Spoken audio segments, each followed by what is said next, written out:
compren els comerços locals més que res per la comoditat, perquè a mi l'agarrar cotxe, pegar 40 voltes, quan així està el mateix, preferís comprar així.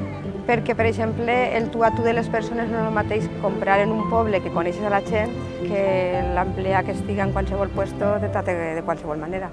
També he treballat en empreses d'ací del poble i he tingut la sort de poder oferir i explicar a la gent les campanyes que fan. Hombre, són prou interessants, per almenys motiva un poquet a la gent a comprar també en els comercis i que no se'n vagin a València. Una unió també dels comercios i així pareix que tots a una se puga entrar millor als puestos, perquè en tots els puestos se traten igual, la veritat és la veritat. Son Cada, el cor del comerç, el cor de la teua ciutat.